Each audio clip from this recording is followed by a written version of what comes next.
3, 2, 1. First time. See. Felt good.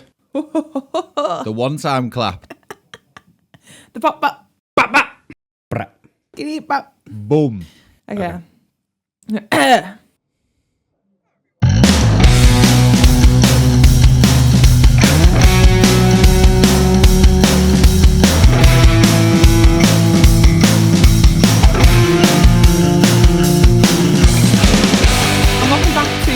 Navier Gene. No, wait, that's not the name of the podcast. Fuck. Oh, it's Navier Gene. Navier Gene. God damn it. Put it in the bin. Dump it. Hello, everyone, and welcome back to the Navier... No. It's gene therapy. Fuck. It's gene therapy. That's where I am. Hello, everyone, and welcome back to the Gene Therapy podcast, where members of the band Navier Gene, Eddi. Hello, it's me. James. Hello. Adam. Buongiorno. And myself, Jenny, we discuss the band, the music, and what else we're up to, and all things generally relating to music and stuff. That's it. That's the podcast. That's the show. Woo! Woo! Very excited. Let's do it. First question is, how are we all? And has anything exciting happened since we last spoke on the podcast by any chance? Yes. Loads. So my main news was receiving my new bass. That was very exciting. The Blue Boy. Mm-hmm. That was extremely a wonderful thing. And they've done me a solid, to be fair. Because we were concerned about sort of deliveries and stuff like that at the time. And they ended up basically coming over to my house. Not like inside or anything, all COVID safe and everything, and delivered it with masks on and stuff. We had a brief chin wagon. It was just sucked that it was absolutely pissing it down. But yeah, they were really excited about obviously the band and stuff as well, and that was really good, and I'm really happy. Yay! Is that That's Alpha, isn't it? Alpha Instruments, check them out. They Big are shout out. Boop, boop. literally just the best guys. They've done Absolutely amazing instruments. just amazing instruments, amazing customer service, just brilliant. Like it's just the same with anything. It's shopping local as well. They're literally sort of just the other side of Bradford, so staying in Yorkshire. So a base is built in Yorkshire, and it's just great. It's nice to sort of work locally, I suppose, isn't it? Just like with everything. Delivered to your door. It is. We have to cut to a picture of that or something, or like Dowd playing it, because it's so attractive, like as an instrument. Hang on, everyone point to the middle of the screen now, and we'll cut to a picture in the middle. Go. Oh, success, guys. Really good. I pointed to the middle. I pointed to the middle. It's there. It's there. There you go then. Great. Cut to bass. The other exciting thing that happened was we released the first episode of this very podcast. Oh, is that where you were going with that then? So we don't get to say what we've been excited about. Mint. Well, you can... What a loaded question that was. Jesus. In it, yeah. Dowd How got a excited new you- bass. Anyway, boys, sod off. Let's talk about ourselves. Right, nice one. No, go on, Jenny. No, go on. Damage is done now. Fuck's sake. Absolute rip-off version. Well, I mean, you're more than welcome if anything exciting actually did happen to either of you. No, not really. Go on then, what were you going to say? Well, what I was going to say was that as a result of the podcast and the reception that we had, which was lovely, and we did not expect really that many people to care much about what we had to say at all. We just kind of did this as for fun, but people loved the first episode. So as a result of that, what we thought, since we've already recorded episode 2, we thought that it would be really fun to have the third episode handed over to you guys, the fans, which means that the floor is open and we asked you all to ask some questions, essentially. And did we get a reception for that? Did we? You tell me. We did. I feel like I'm really podcast hosting this episode and you guys really are bouncing off that. I like that. I think that's a good thing. Yeah. I want to bully you some more, so if we can do that, it'd be great. That's fine. That's fine. But for those who did actually miss the round of questions, we did ask on Instagram on Navier Gene. We asked on Eddi's personal Instagram as well. And we also asked on YouTube for questions for these guys. And we also asked you guys for questions about just generally making music and wanting advice about that, being a part of a band, etc., etc. But because we were absolutely inundated with messages and questions, literally hundreds of them, I've had to sit and work through all them all, which means that I did have to split the questions up, which means that we are going to do 2 versions of this podcast. So there's this one, which is going to be questions to the band overall. It's going to be like silly questions, fun questions, but all related to Navier Gene or the band members in some way.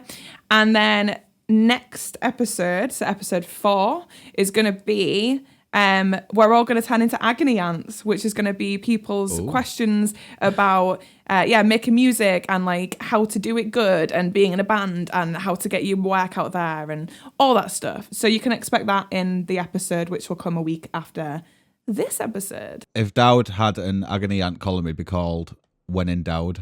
Ooh. I was about to say I do genuinely have counselling skills level 2, I think, as a qualification. So I do have qualifications for counselling and that kind of thing. So that's I'd like to put a small disclaimer in, my first disclaimer of the podcast, which is going to be we cannot legally offer counselling sessions and we won't be legally offering therapy or counselling sessions as a group of people. Well, we could try. It's therapy for us, not therapy for you. yes. One sec, I just need to adjust my microphone because I realise that I'm like talking that way and my microphone is there, which I think is really good and professional. Shifting from one side of your face to the other. Oh, continuity error. You don't even, at the moment, the microphone essentially is blocking half of my face. So. Someone out there's going to watch this and go, I'll be like, your microphone's moved. They're going to pig squeal about it. Microphone get. Okay, cool. And now I can't see any of the questions. Now we know. For those who missed the ability to submit questions, you were aware that you could have been submitting questions through Instagram. We have also, like very professional podcasters, set up an official gene therapy email address. So if you go on our Instagram, which is @Navier Gene, and there isn't any polls going on at the time, you can email us, and that is genetherapypod@gmail.com. genetherapypod@gmail.com, which means that you can submit topics and questions and other things that we'll enjoy in the podcast, and you may feature in some way in future episodes. We're getting there over time. This is going to be fun because you're going to be reading these out for the first time. This is going to be the first time that we're going to be hearing them, any of these questions. So these are going to be completely genuine first reaction answers, responses to whatever is being asked, whatever has been sent over in the polls or whatever. So What up, sir? Some spicy boys in there, but generally everyone was quite professional. Agreed. Don't feel disheartened if your question isn't asked or if it doesn't come up your username. You've got plenty of opportunities to submit further questions in the future. So there you go. That's my second disclaimer of the episode. Third disclaimer is that when Eddi sent me his screenshots of messages from his profile, he sent me them like this big, the images. So I had to like sort of guess usernames. So if I do get your username wrong, again, apologies. I like how that was my fault. Did exactly what she told me to do. So I actually have a question to start off, which is in my question to you guys, which is, what types of questions are you dreading today? Wait, hang on. So someone else's might not get their question on here, but you're going to ask your own question on your own podcast. Rude. So selfish. So selfish. Sorry, everyone. Can you say that again and say someone else asked it, please, just so we can do it properly? How dare you at Jenni officially on Instagram? So Jenni officially on Instagram asked, what questions are you dreading? Anything science or maths related for me. I feel like this format, this platform, has just been designed to make me look like a fool. So let's just roll with it. Let's just get the hazing en route. Let's do it. I ain't dreading nothing. Water off a duck's back, me. Everything. No problemo. Then let's do it. So I've split these into 3 categories, and the categories are album / Navier Gene band, so anything about music, Navier Gene as a band overall. And then I've categorized it into individuals, so the questions for you guys like that you can all answer as separate to Navier Gene. A couple of other questions, unrelated, miscellaneous. And then we also have some well wishes, which I thought was really nice to end the podcast on, because quite a lot of people sent some lovely, lovely comments. So I chose a couple of them from the Navier Gene Instagram directly. So that was that. So first category is album Navier Gene. Like if we have like a song for that, I don't know, but otherwise. There you go. Albums Navier Gene. Ooh, that was smooth. The voice. That was the one, innit? That's the bassist voice. Bassy. I only speak in low notes. So my first question, and this comes from someone called Man Skippy or Main Spiky. We'll never know. I tried, guys. I tried. What gear do you all use? Who's starting? Well, I'll start since no one was talking. Currently, I'm actually in between setups for Navier Gene, as it's obviously a new thing was doing. So, kind of looking to get an upgrade on my existing Line 6 Pod HD Pro and get a Helix. But I've also been spying up the new Neural pedal as well, which is pretty cool. Just running that straight into a power amp. And then guitars wise, I'm using predominantly Fender Telecaster with a cool lady on it, which makes me feel real cool and nice. What's she called? The whole guitar's called Toots. Is it Hey Toots? I think that's how you would say Hey Toots. I don't know. It's like, gangstery, I think. I'm just trying to be cool. Man. It is what it is. I like it. It's nice to look at. Man. See?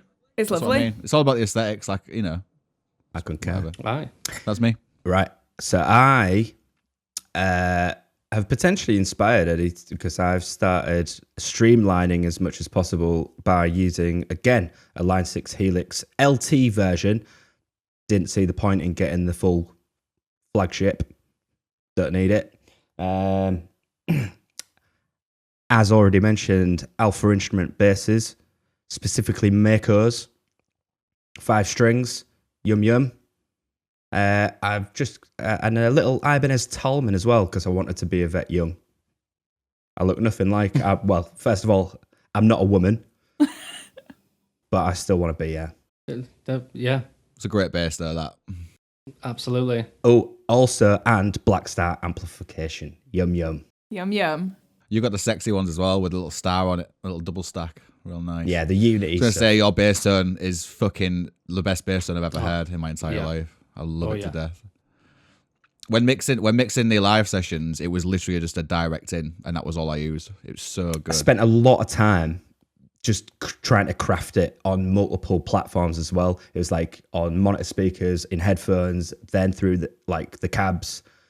Just trying to find that perfect balance between everything. It was just, totally my jam. So I use predominantly Mapex drums.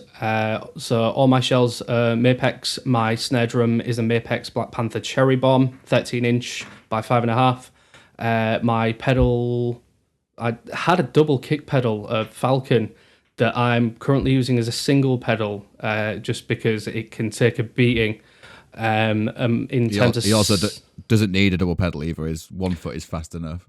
we do all right. We do what we can. He does very well. We do all right. Hopefully you'll have seen by the videos whether or not I do all right or not. So yes, single pedal Falcon, which is Mapex, and then the majority of my cymbals are from a Zildjian K Dark set. So hi-hats Crash on my left side, Ride, and then I have a Sabian Holy China on the right, and it's just a hodgepodge. So I've got a second Crash Ride that's a 21-inch TRX Dark as well, I think. So it's essentially a mishmash. The same with my heads as well. I've got hydraulics. I think they're Evans. So my rack tom is blue and my floor tom is red. So they look like 3D glasses.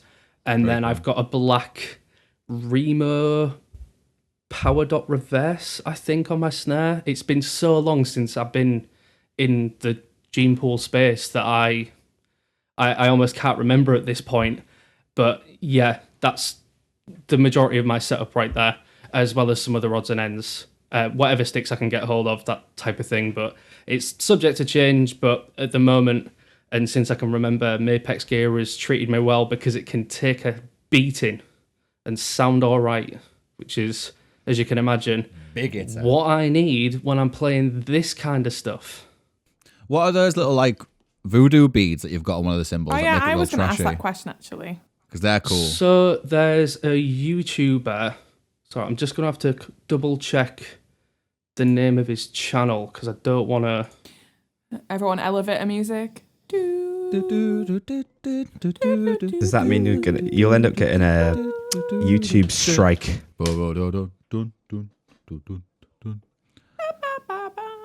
No, so there's a YouTube channel called Zach Grooves. Really, really entertaining, really, really good drummer. And I noticed on his jazz kit setup that he has a similar type of percussive dried beads kind of setup. They can be used as like bracelets. They're used in percussion, but similar to a tambourine jingle, that type of thing.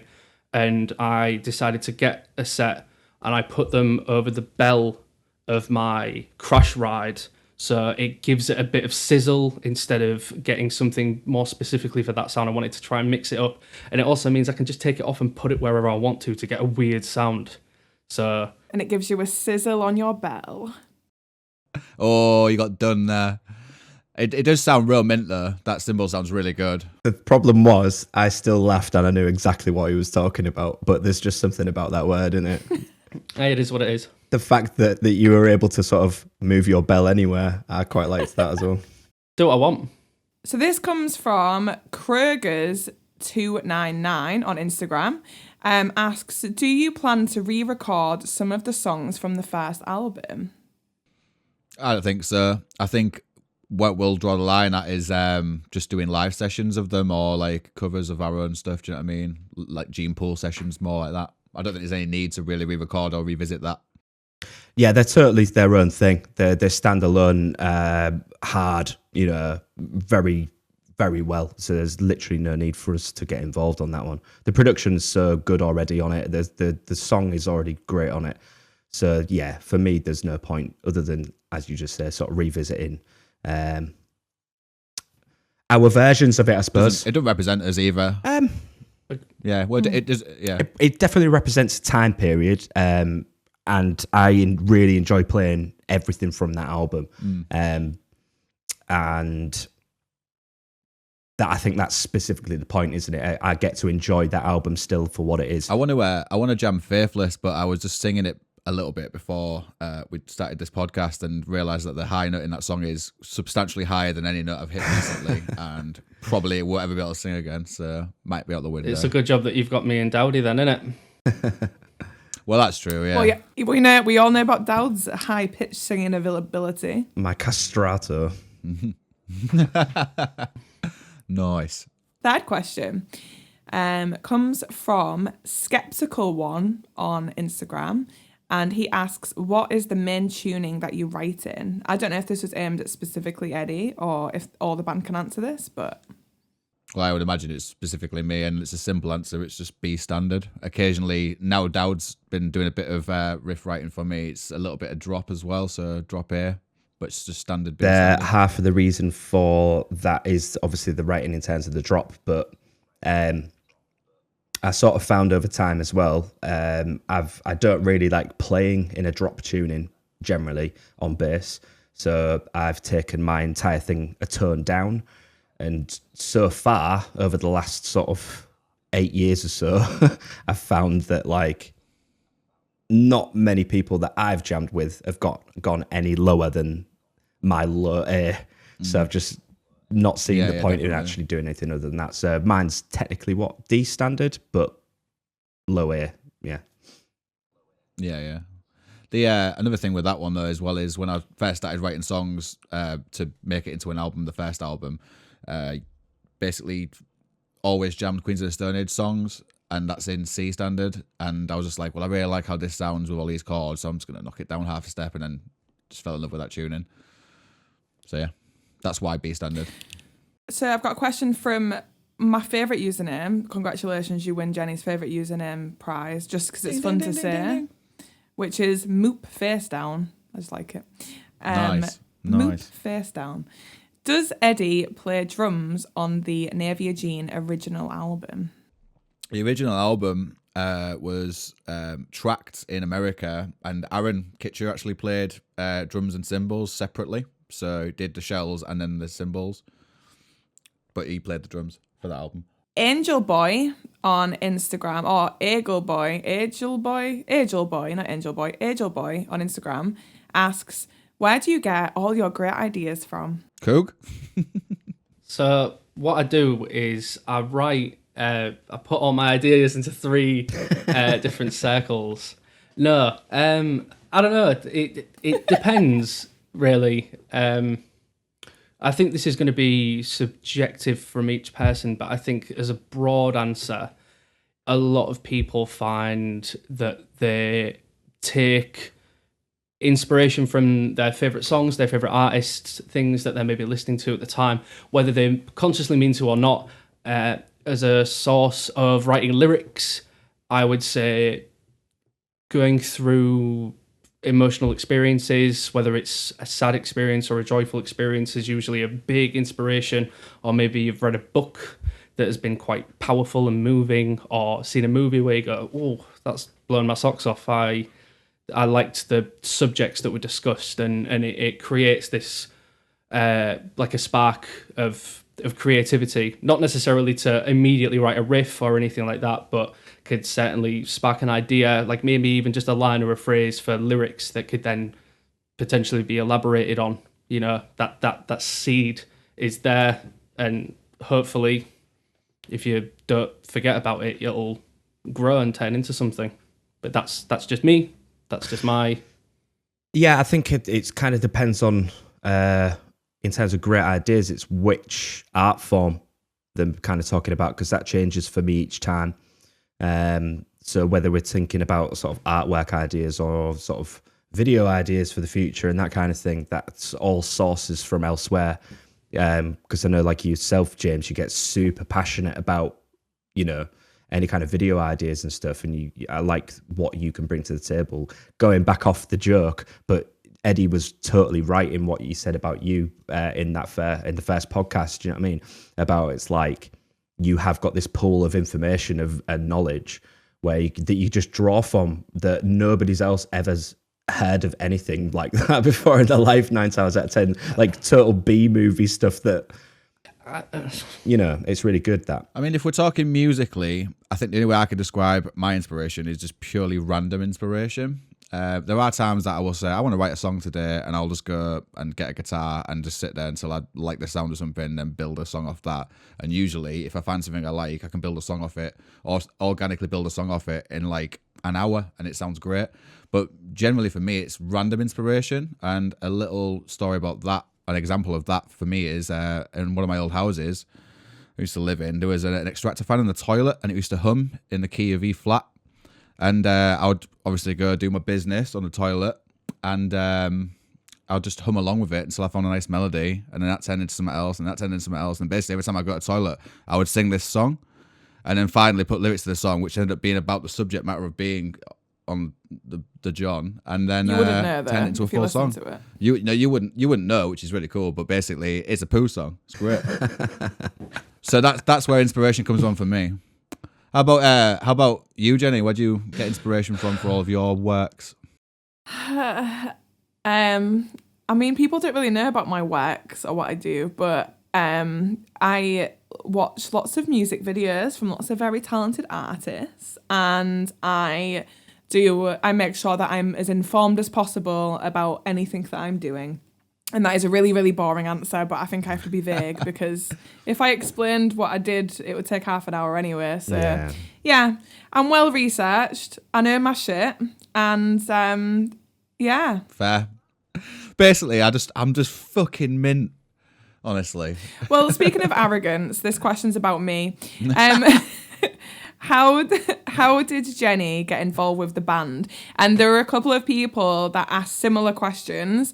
One of them specifically just asked straight up when Eddi realised that he loved me so much from Victoria is Aqua, which I thought was quite sweet. But how did Jenni get involved with the band? That's me, by the way. Well, answer it then. Well, no, I thought you guys could okay. Basically, for those who... It's a question for you. Well, for those who don't know, I do happen to be Eddi's partner. But beyond being Eddi's partner, I've had like a huge career in media creation and filmmaking and all that kind of stuff and social media marketing. So, surprisingly, I probably wouldn't have been involved with Navier Gene if it wasn't for Adam and James, Dowd and Coog, because it was actually, I specifically remember standing in the pub accidentally for 3 hours with Adam, never met him before in my life, and it would happen that Eddi had gone for a drink with Coog, I think, and them lot went off, and me and Adam, not forcefully, just accidentally stood outside in the cold and just spoke to each other about the music industry and our local scene for a good, was it 3 hours? It was at least Easy. 3 rounds. Yeah. Easy that. And the pub closed and people had to drag us away, essentially, didn't they? And that was that. And then similar things from that point, having conversations with James and speaking to Eddi, that they invited me to come and help manage everything but the music. After I was really drunk that time, and then she told me to message these guys to start the band, and then I did it, and then realised it was really good. Then realised that we've got so much work to do, and I was like, don't really want to do all this by myself or like put it on the boys. Who else can do it for us? And I was like, Jenni, will you help us do some bits and that? And she was like, yeah, if you pay me and it's good and that. Yeah, all right, so. Well, because the music and it with Navier Gene and other projects. I ain't doing it because I love you and I'm your partner or anything. I'll do it for work and a job and that. Paid in wine. Well, this is the thing with Eddi's projects. I generally have stayed out of the way. We've been together for a number of years, and like, although I love it and I love like hearing about it, I'm generally not involved in it, which is absolutely fine by me because I have my own stuff and he doesn't need my help. Whereas with Navier Gene, it made sense and it did happen pretty organically. It wasn't as if I asked or anyone really asked. I can't really think of a pinpoint where everyone went. I think all of the things that we've explained bubbled up, and then at one point I did just say, well, do you want to do it? Because it'd be really handy. And you were like, well, yeah, obviously. Yeah, I think we were in the gene pool and we all looked at each other and said, wow, this music thing's really cool, but we don't have a clue what we're doing. We need someone that can help us. Like if we were doing it, we started a metal band, we'd just do it. It's metal. But like we're trying to make this something different. Yeah. We're going to need some better fucking outside knowledge and passions. And I am pleased that I am seen as an equal member of the band at this point. And I love you guys. I love you guys a lot. Well, I mean, your name does precede you because, I mean, like, I'm fairly confident I can speak for you, James, that, I mean, we knew your name before we knew you. Do you know what I mean? Mm-hmm. So, like, it's not as if you weren't, like, out there doing it. So I was definitely aware of who you were and what you did and what you provided. Mm. So this question actually comes from a big fan of Navier Gene and a massive supporter and someone who has persistently and consistently, not persistently, that was the wrong word, consistently been listening to every Gene Pool live from beginning to end live as it premieres. He's watched everything that we've done and also sung along to it and posted. So big shout out to Chris. Chris Outsider is his username on Instagram from Germany. He's the real deal. Well, officially, I would say titled currently as Navier Gene's biggest fan. So there's your title. There's a couple there, but he's definitely up there. Absolutely. And I want him to forever sing along to our stuff and send his videos of it because it makes my day. 100%. He's so funny. I love it. So his question, he actually sent in quite a few questions, but a lot of them were similar to other people's questions. So I gave him his own that was individual. And that was, will you tour Navier Gene after the pandemic is over? After COVID-19? Can't be asked. Please. Oh, they're so desperate. I love Hull, but it's the one place I don't want to be right now. I want to be in a venue so bad. Yeah. Like, not in a bad way, but it's like, I'm desperate to get out. I think, like we said, I think it was the last podcast, basically the sound is just infinitely better live. So if people are into it now, I want them to see how we sound. So we're obviously we're going to go live. Obviously, that's the whole point of this. But like, obviously we're going to go live because it sounds mint and we're a band and we want to do gigs and we're bored and it's lockdown and everything's rubbish and I hate myself. Okay. So we're moving on to categories that you can all answer. So you can keep your answers short and squeak, one word. Squeak. You can keep your answers short and sweet or with one word, or you can have a discussion around these. There's some of them that I'm really interested to hear, so I'm excited for these. But first question is, how long have you all been playing your instruments for? And that is from Sam Phillips and Caesar KMS, and both of those guys, I think, are on Instagram. Too long. 18 years. Yeah. 18 years guitar, at least. Yeah, 19 years playing drums. So we're going back down to the question that was brought up last podcast, aren't we? About you avoiding how long you've been playing an instrument for.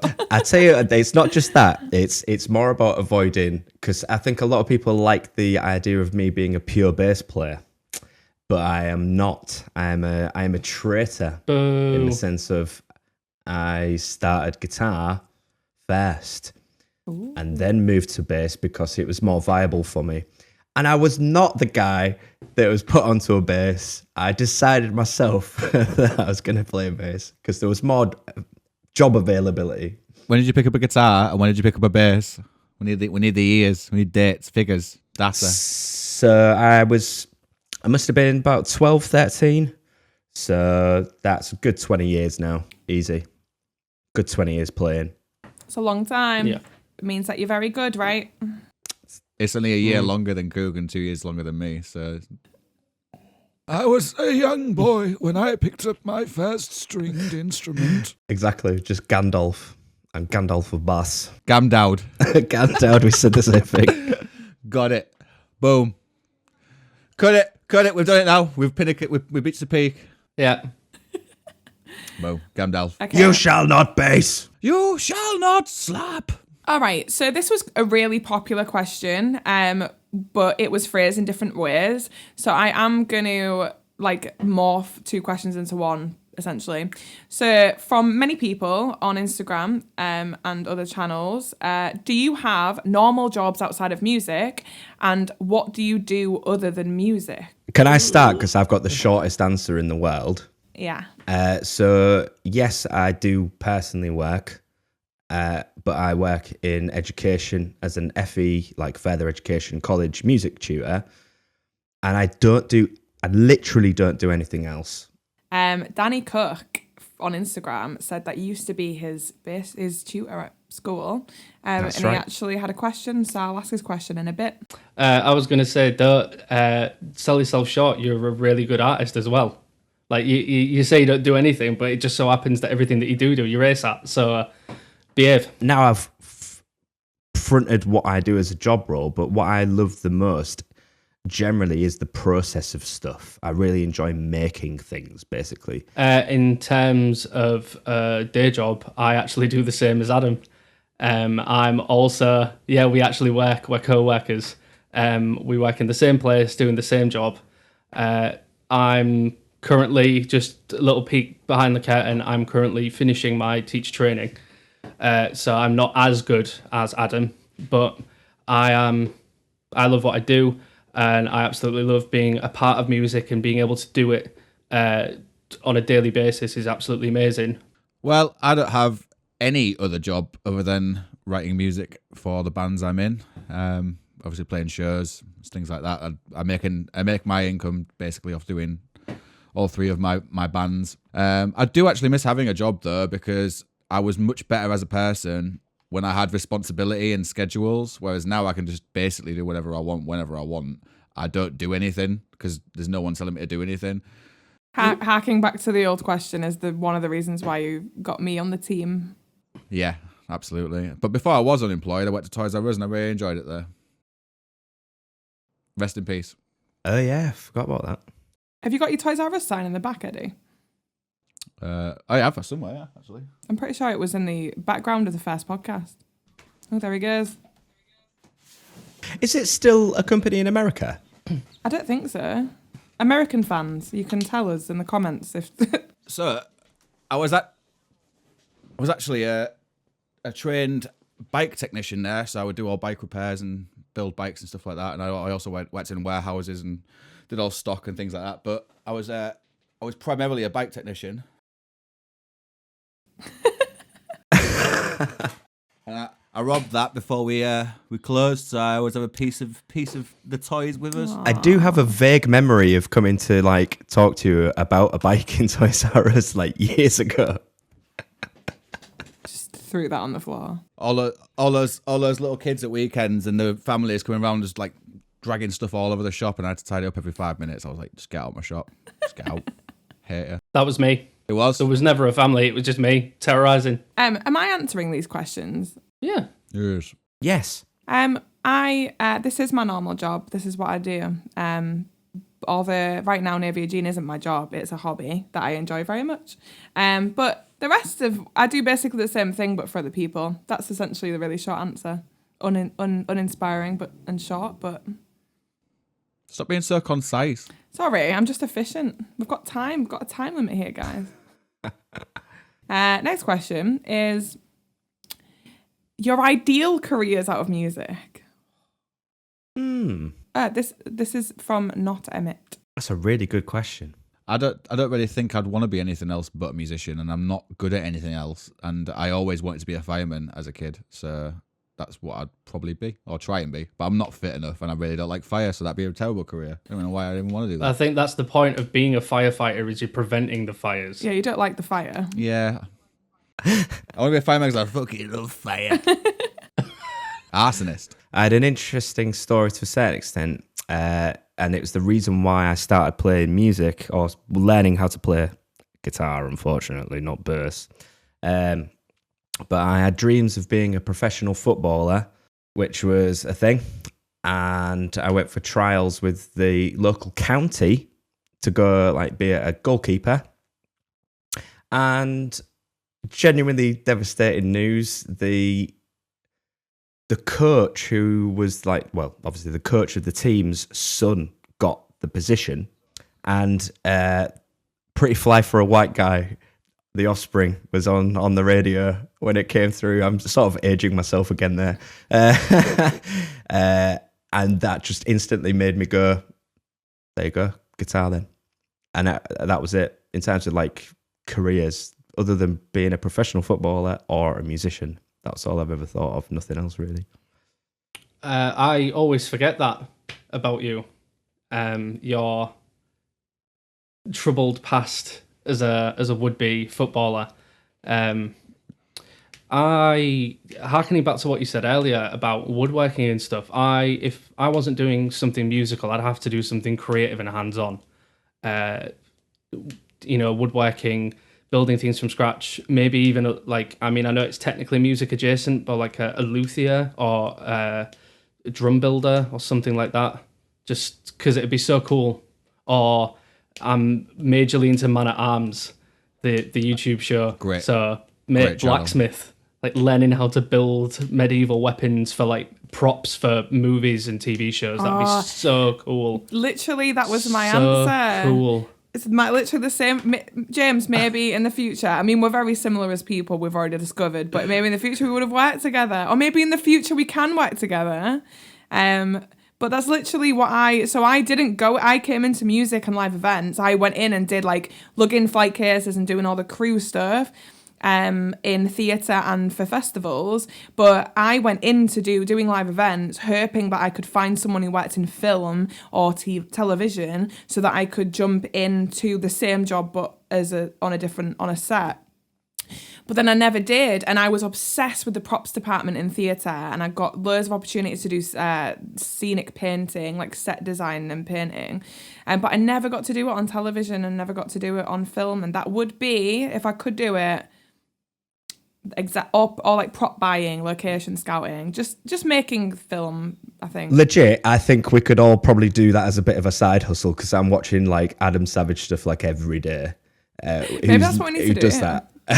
Like, that's totally a side hustle we can sort out. Maybe we need to think of a Navier Gene pun for that part of Navier Gene, and that's what we do as well as a team. Totally. Someone agree. hire us, please. Or we could all become professional trainers and open up a Navier gym. Wow. There's your first one. God's sake, that was so bad. One per podcast. We'll think of one per podcast. So the next one, I'll try and think of another. Yeah. As in, like, in my head, it's JIM as well. No, Navier Gime. Navier Guy. Navier Jim sounds like a dodgy uncle from my family.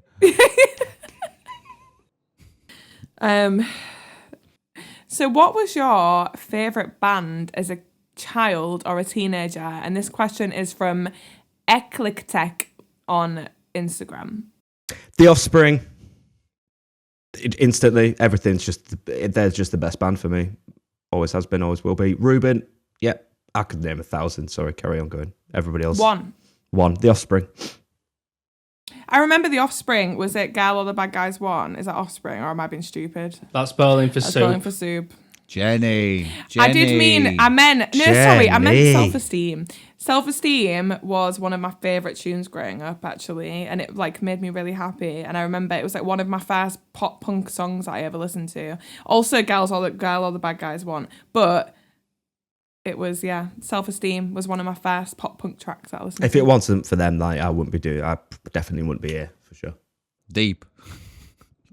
Really deep. On multiple levels. Yeah, man. Woo. Woo. Big. You go. Okay. You go. I think. Damn it, because there's albums and there's bands that inspired me to start playing drums and be involved in music, but they weren't necessarily my favourite bands. The one band that I feel had the most influence when I was starting out was Alexis on Fire. And I've never stopped loving them. Absolutely love them to bits. See, bangers. Great tune, that. Is Alexis on Fire City in Colour dude? Yeah, Dallas Green, that's right. Dallas Green. I thought that. Yeah. I know that guy. I don't know him personally, sorry. You know him personally? I know him. Dallas. Can you imagine? Oh yeah, I know Dallas. Why did you not tell me this? Yeah. That's yeah. You would cry. There's others, but that's the main There's one. 1,000 of us. It's really hard to pick one. Yeah. The band that got me into music or the band that got me into playing? It's your favourite band as a kid or a teenager? My favourite band as a teenager was Free. Not many people will know who Free are, but most people know some by Free. But that was my favourite band. And a very close second. Name one song. All Right Now. All right now, baby. That one. That's the famous Great tune. But that is the shittest tune, without a doubt. But a very close second is Led Zeppelin. Two big uns. That was my beginning to like music bands that I still listen to today. My favourite bands of a kid, because I was brought up by my musical taste on a sister that was like quite a lot older than me. And she loved like Beverly Knight and Steps and pop music. So I didn't really get any musical taste from anyone. But my mum and dad, who got me into Queen and Pink Floyd and stuff. But I wouldn't say they were, well, Queen's great, but I wouldn't, and so is Pink Floyd, but I wouldn't say they're my favourite bands. But I like skipped quite quickly from Aqua, who were very famous for the song Barbie Girl, over to System of a Down and Slipknot. And I would say that probably System of a Down would be from child to teenager, that transition. I'm going to mix it up. That System of a Down would be a massively favourite band of mine. Choice. Oddly enough, that was kind of probably one of my second ones for sure. They're just fantastic. I think for me, I'm drawn to bands and music that are completely subvert your expectations of the genre. That sounds super pretentious, but like music videos or sound or just the way they do stuff, they don't have to be the best players or the most technically gifted people. As long as they're doing something really cool and different, I'm on board. Big agree. The second to last question on this by Alexis Chapman, or Alex Chapman, or Alex Echtman. I can't wait to 97. hear how much you've butchered these names. Hang on, let me just try one more time. Alex Chedman, 97, and Furkna, 69. This is a disaster. Can I start this again? I think as like recompense for what you've done, you should put all of the people that have asked questions in the description of this video. I will do, I promise. I'll spend the time. Because that is just learn to read, and I can't even read, so that's Let me rich just, for me. Alex Chimman and Furkna69 asked, what other projects are you all in? Well, I don't need to answer that. I'm going to take a breather on that one, boys. I'm in a progressive metalcore. Metalcore band that I've been in for the past 3-4 years called Dividium, based locally. We're also currently writing new material throughout this lockdown, so fingers crossed we'll be able to get on top of that and get something in the pipeline for when all of this blows over. But yes, if you search DIVIDIUM on most social media and YouTube. In fact, if you go to YouTube, you can find every song from our last release has a music video. It's called The Briefcase Saga. That's from the record 3. And there's 6 music videos for the 6 songs that all tell one long narrative story. If you want to deep dive, my outlook on things directly correlated right there. I had a very hands-on approach, and I got to work with the very wonderful Loki Film, Sean, love you to bits. Who interestingly did Eddi Pickard's first single of Navier Gene music video for My Friend, same guy. So There you go. Big love to him. There you go, all connects. So yeah, Dividium, DIVIDIUM. Give that a looky. I also take claim as Dividium's #1 fan, so come at me. Boom. I've got a couple of different things. One that's sort of very, very pipeline, and one that's sort of hitting out the world at the moment. So the one is a band called Fly the Train, which features the insanely talented Leah Woodward of Aliases' fame, Joe Rosser, who is the singer in Sixth, and a young man called Pete Bill. I won't be mean on the podcast. I might be mean. Basically, he's the one that gets bullied.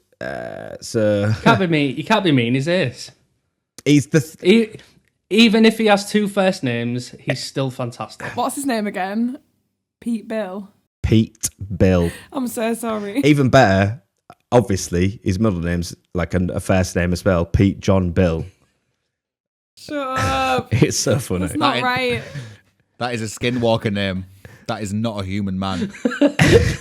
Hello, I am a human. My name is Pete John Bill.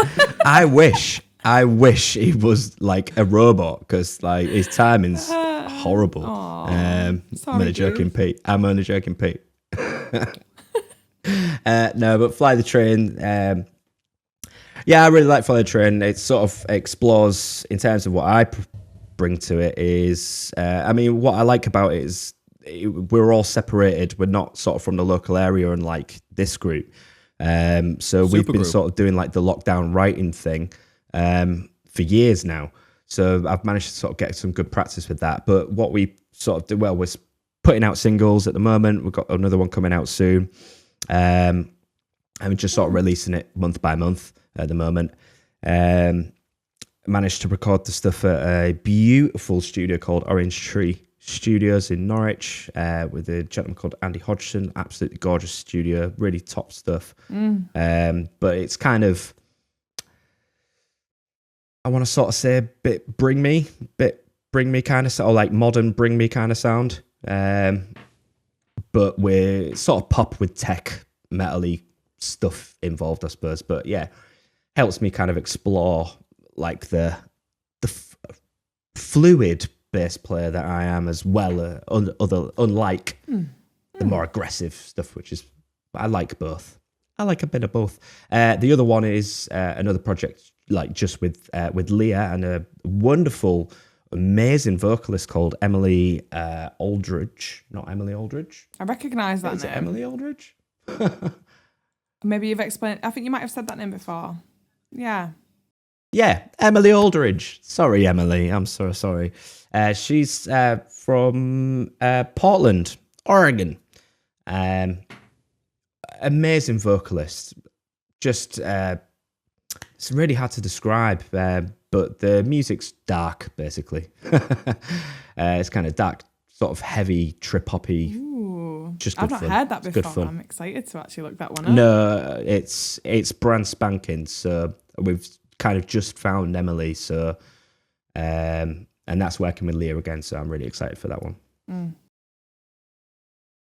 No name and everything. It's that new.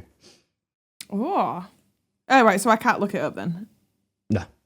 Ah, well, we'll update you all on that project in the future.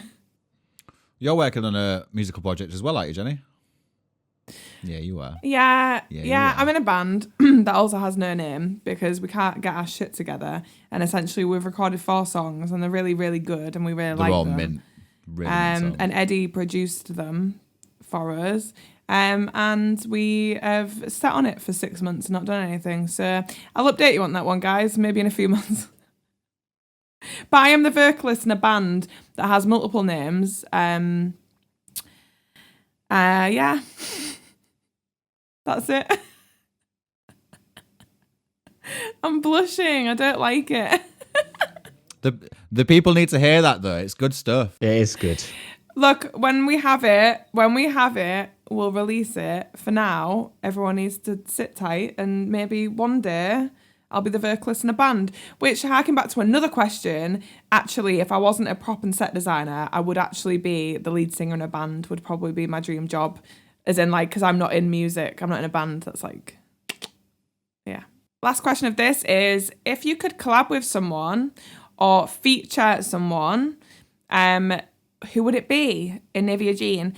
A lot of people ask really similar questions. That's why it's quite vague. But yeah, if you could collaborate with somebody with Navier Gene, or you could feature someone in Navier Gene, who would it be? That is so difficult. I know my answer. Go on then. Sam Rutherford. Oh, you're thinking small time? Ooh. What a guy. No, he's great. Like, I'm thinking, like, if we've got an opportunity to pull anyone in from the world, and you're like Sam Rutherford, I want him in the band. Yeah, he's the coolest guy I know, full stop. But like, I'm thinking, like, is it like Dave Grohl? Is it like, do you know what I mean? Yeah, fair. That's fair. what I'm thinking. Although he's in everything, so like we don't want to water our stuff down. Do you know what I mean? Plus Kugel fight him. No, you behave with this seriously. Um, I would not. So do you want me to ask Sam Rutherford's question to you all today? Sam Rutherford, Sammy, Yeah. Sammy. hi Sammy, asks, Coog, how many hobnobs can you fit in your bum?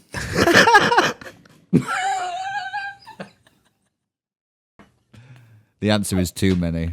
Oh, that's such a Sammy question, and the answer, you should know the answer. We've been on tour too many times and got up to too many shenanigans. It's more than you would expect. They're going whole, or do you break them up? They start off whole. Ooh. So it's like a mashing. It's like a mashing motion. No, if you do it right, it's like operation. But if you do it right, you can get them out whole as well.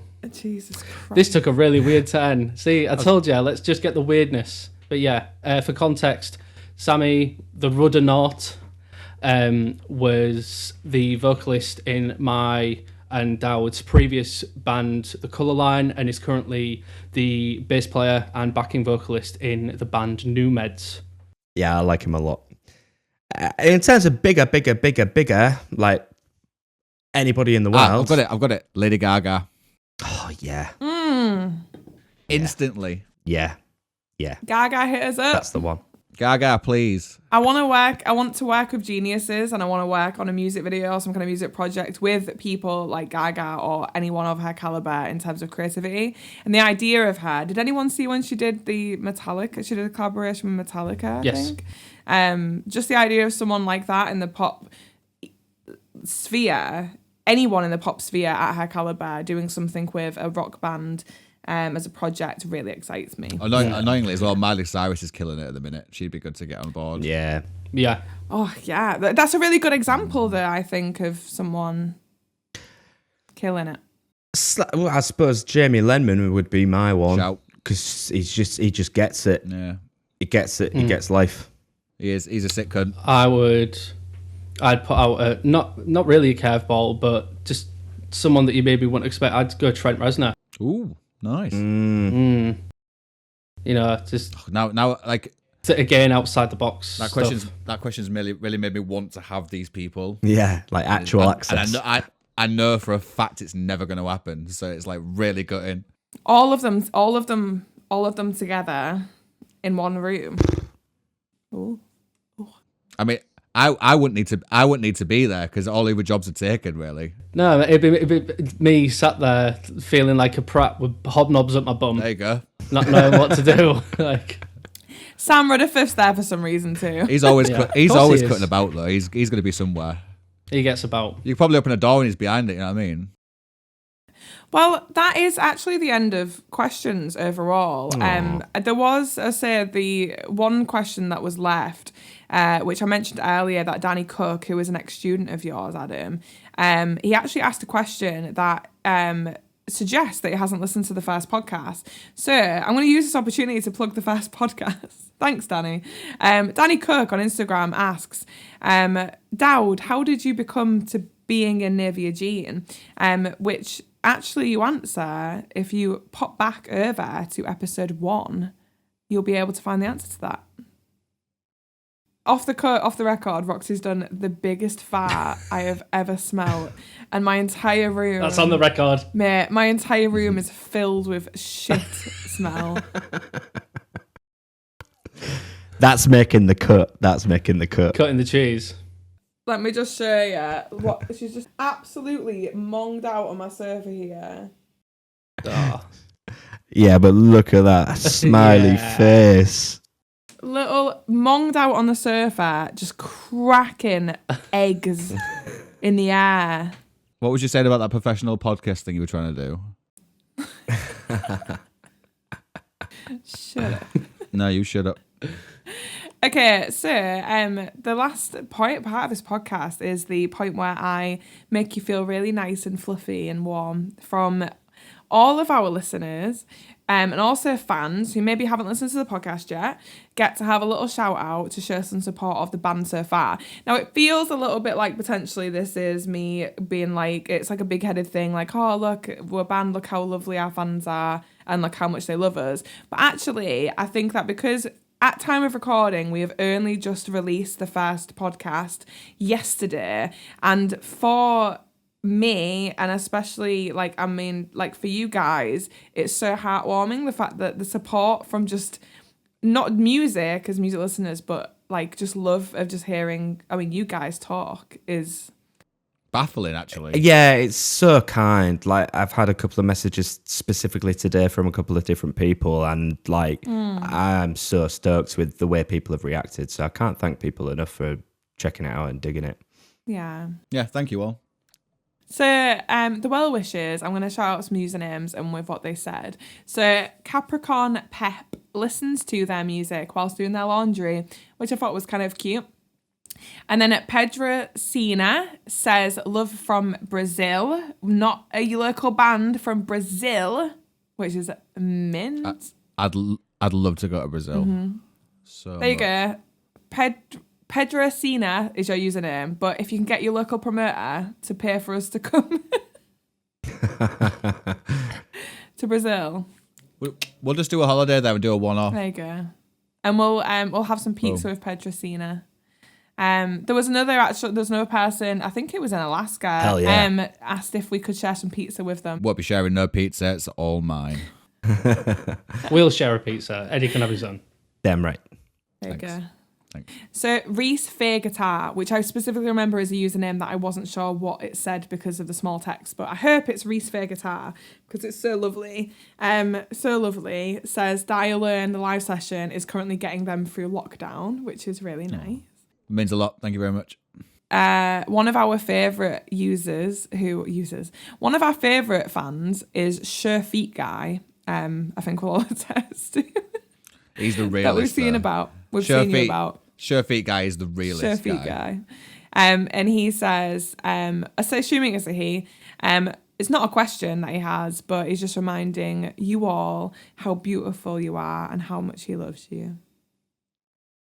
We love you too. I love you a lot. And then the last one actually was a quick shout out to a Instagram user called Full Blind to the Coven. And that is the guy that today posted a bass cover of Dial Learn on Instagram. So sick. And we did share it on our profiles, but it'll disappear because it was only on our stories. But you did a bass cover of Dial Learn today, which was... It's great. Mega. Super cool. Mega work. He did a real cool thing that I have to steal as well, where he like went over the top for the slide bit on it. mint. Yeah, I was really, really keen on that. Wicked skills. Well done.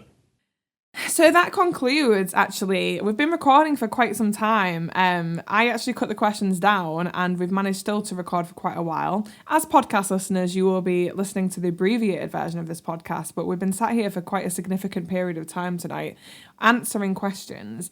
I guess the last thing to do is to leave you guys with a final word here before I do our little outro on questions and podcasts and how the reception of what we've had. I just want to say thanks to everybody who listened to the first one and supported us. I'm excited to do more of these and I hope everyone enjoys them.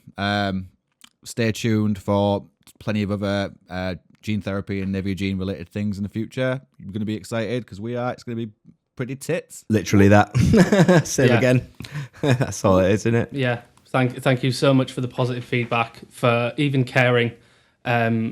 Obviously, the lockdown is kicking all of our asses. So the fact that, but you watching this, or you listening to this, is giving us a reason to do it, which in turn is giving us something to do, which is giving you something to listen to and watch. So this is just a wonderful creative cycle where we get to do something fun. You get to listen to something that hopefully you find fun. Thank you for just giving us an audience, a platform, and the feedback means so much. Thank you, everybody.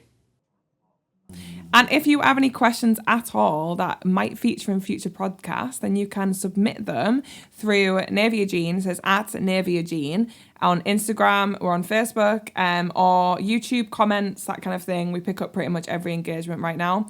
And as I said at the beginning of the podcast, we do have an email address, which is genetherapypod@gmail.com. So you can submit topics, suggestions, stories, whatever you want through that. And I do actually have one final question for you all, which is from Braffia911. And he asked a question, or she asked a question, that I asked in a previous episode, which is whether or not there is... are you guys recording a new album by any chance? Don't know what you're on about. Recording might be the wrong word. It's not the word I'd use. Navier Gene, never heard of him. Probably the wrong tense. What's an album? Never heard of them. On that note, goodbye, everyone. Go to bed now. Thanks for coming. Night. Night night. That